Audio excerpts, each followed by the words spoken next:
يا طالبا سبل العلوم وقاصدا لمناهج التقوى وركب حصان أخلص لربك واصدقن طلابه فهو المجيب يا أخ الإيمان واتبع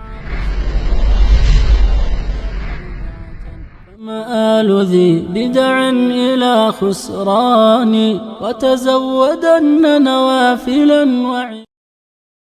السلام علیکم ورحمۃ اللہ وبرکاتہ۔ سوال ہے، نبی کریم صلی اللہ علیہ وسلم سے مختلف دعائیں رکوع و سجدے میں ثابت ہیں اور کم از کم 3 بار پڑھنا چاہیے۔ کیا فرض نماز کے سجدوں میں مختلف دعائیں اکٹھی کر سکتے ہیں؟ کیا فرض اور نفل میں کچھ دعاؤں کو ایک ایک بار پڑھ کر رکوع سجدے میں اکٹھی پڑھی جا سکتی ہیں یا 3 بار ہی سب دعاؤں کو سجدے میں پڑھنا ہے؟ وعلیکم السلام ورحمۃ اللہ وبرکاتہ۔ آپ کی ساری باتوں سے یہ ہمیں اختلاف ہے۔ یہ جو کم از کم 3 بار پڑھنے والی روایت ہے وہ صحیح نہیں ہے، وذالک ادناہ والی روایت وہ صحیح نہیں ہے۔ لہذا ایک مرتبہ بھی اگر سبحان ربی الاعلیٰ آپ نے پڑھ لیا اور سجدے میں اطمینان حاصل ہو گیا تو وہ سجدہ ہو گیا، کافی ہے۔ اور اگر آپ 10 بار پڑھ لیں سبحان ربی الاعلیٰ، 20 مرتبہ پڑھ لیں، 40 مرتبہ پڑھ لیں تو بھی ٹھیک ہے۔ 3 کا عدد جو ہے، اور پھر بعض لوگ اسی بنا پر آگے کہتے ہیں جی تا کا عدد ہونا ضروری ہے،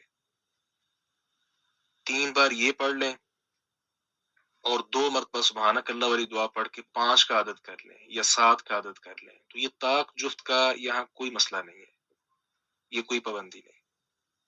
اسی طرح جو فرض نماز ہو یا نفل ہو، احکام ایک جیسے ہیں الا یہ کہ کہیں کوئی خصوصیت کی دلیل آ جائے، تو 2 طرح کی دعائیں اکٹھی کر کے سجدے میں پڑھنا، مثال سبح قدوس رب الملائکۃ والروح، یہ بھی ثابت ہے، سبحان ربی الاعلیٰ بھی ثابت ہے۔ اب ایک سجدے میں ایک طرح کی دعا پڑھنا ہی آپ صلی اللہ علیہ وسلم سے ثابت ہے، یہ آپ کو نہیں ملے گا کہ آپ صلی اللہ علیہ وسلم نے ایک رکوع میں یا ایک سجدے میں ایک سے زائد طرح کی دعائیں اکٹھی کر کے پڑھی ہوں۔ لہذا ایک رکعت میں اگر 2 سجدے ہیں، ایک سجدے میں آپ سبحان ربی الاعلیٰ پڑھ لیں، دوسرے میں سبح قدوس پڑھ لیں، اگلی رکعت میں آپ دعا بدلتے رہیں، اللہم لک سجدت والی پڑھ لیں اور دعائیں پڑھ لیں، اس طرح کر کے بدل کر اس کے ساتھ خشوع و خضوع بھی پیدا ہوگا۔